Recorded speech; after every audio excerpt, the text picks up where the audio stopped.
What's good, YouTube? It's the One Outcast back again, once again with another video. And I know you guys saw it, but in case you didn't, in short, Aether Studios just announced a new character, and that being the freaking polar bear from Rivals of Aether 1, the Hyperborean Harbor's very own Etalus. And I'll be going over as to why I personally think this character was the correct choice for the first character to be added into the new year. Anyways, nothing more to say other than that. Let's get started. So, first and foremost, I really think it's fitting that he's getting added first because, well, it's winter still by the time he's dropping, which is January 21st, and he's a goddamn polar bear. I think it should be... they would be foolish to not drop him during winter. And it's also even more fitting because Etalus, fun fact, was one of the first characters added into Rivals of Aether 1 alongside Absa, so it just lines up, which is even more neat. Now, it's rather unfortunate that Absa couldn't drop at the same time as Etalus, but at least we got one of them, which is honestly what I wanted initially, as soon as Rivals of Aether 2 was announced. So yeah, no, pretty quick and easy. First reason, really just lines up with the theming, and it also fits because he was dropped, one of the first characters dropped in Rivals of Aether 1.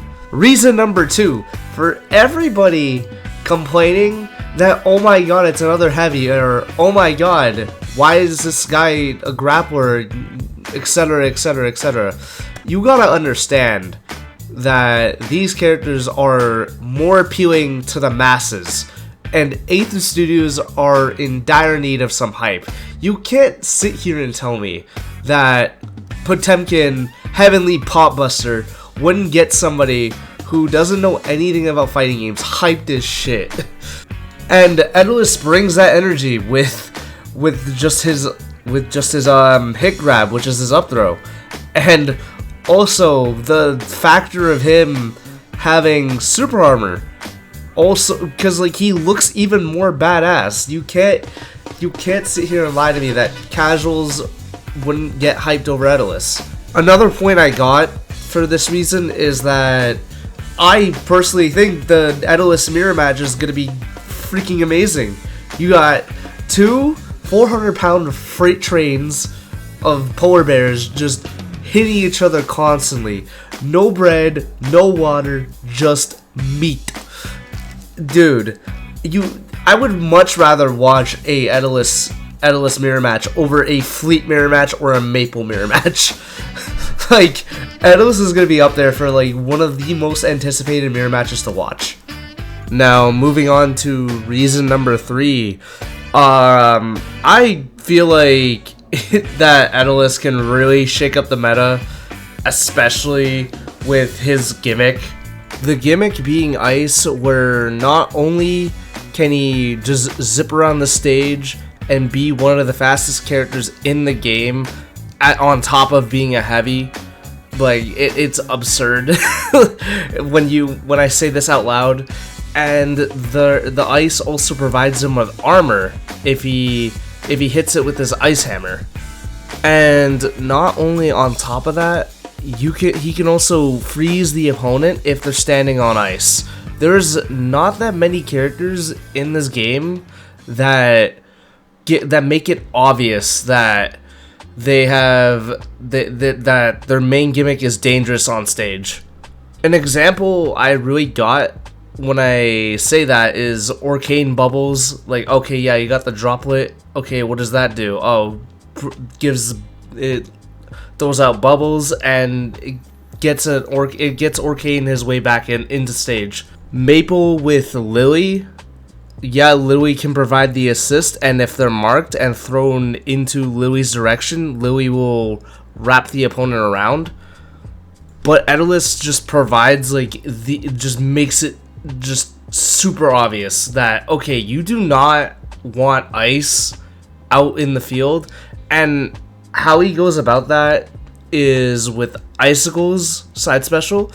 F tilt, and I believe up special, grounded up special. Now I hope for all of our sakes that his weakness in Rivals 1 stays relatively the same, and let's be real, not a lot of you guys play Rivals 1, so before we all get frustrated at the bear when he comes out, one of the ways to beat him was to parry icicles if the Etalus gets way too comfortable throwing those out, and those provide the freest of punishes like I've ever gotten in playing fighting games. Because not only is he enormous, but his disadvantage is god-awful. And his recovery is linear as hell. Now, reason number 4 is marketability.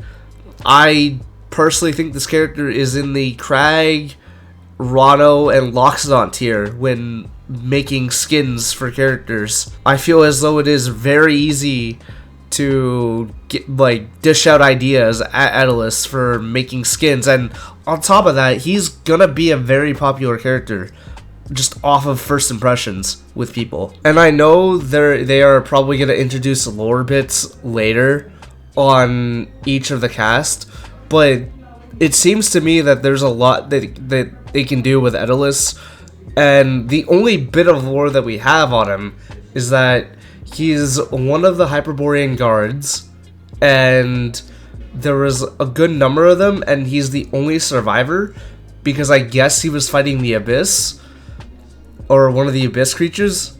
Man, I don't know, I guess I could brush up on my lore with Bowler's video. But it seems to me that there's a lot to expand upon with that, and it feels like it's such an easy sell to people. Now, on to my very last reason is, okay guys, I'm gonna be completely real with everybody. I am selfish. I just wanted him in because if the majority of the player base was already complaining about Crag, like a heavyweight that's actually good in a fighting game, Etalus is just that feeling, but 10 times worse. I just want everybody to feel that in spades. I want more masterpieces like this. Let's see. Heaviest character in the game has move that gives him armor that makes the strongest move in the game only purple at around 200. Fastest character in the game, some of the fastest moves in the game that also do shit tons of damage and some combo into each other and are the only true combo in the game that you literally cannot DI out of, and is also a 0 to 60% combo. Like frame 6 smash attacks that purple a heavy at 100 that also can be comboed into a giant fucking slide across the entire stage that moves at the fucking speed of light and is like frame 2. It's so difficult to DI out of. Top 3 recovery easily. Up B that goes from the very bottom of the blast zone to halfway from the stage to the top of the blast zone.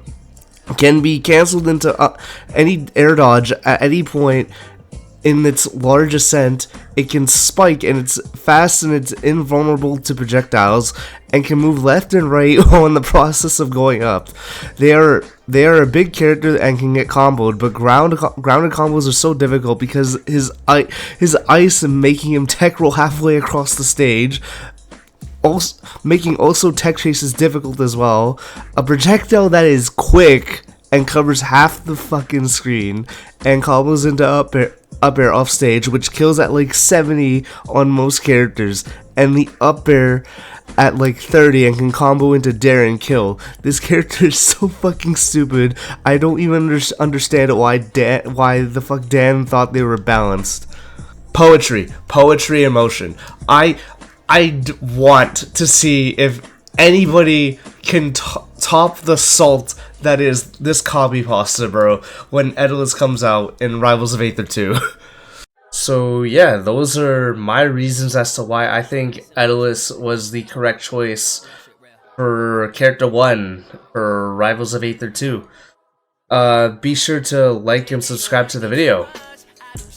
And I really wanted this video to be the last video of this year, to offset the negativity of my latest upload prior to this one.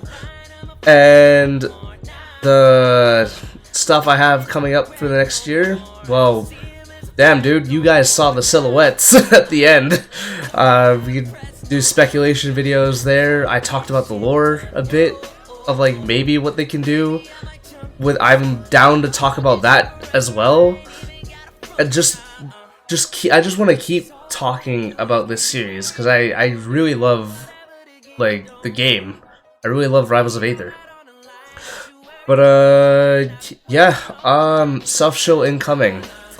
I stream on Twitch. Follow my Twitch. I stream Saturdays, Sundays, and Mondays.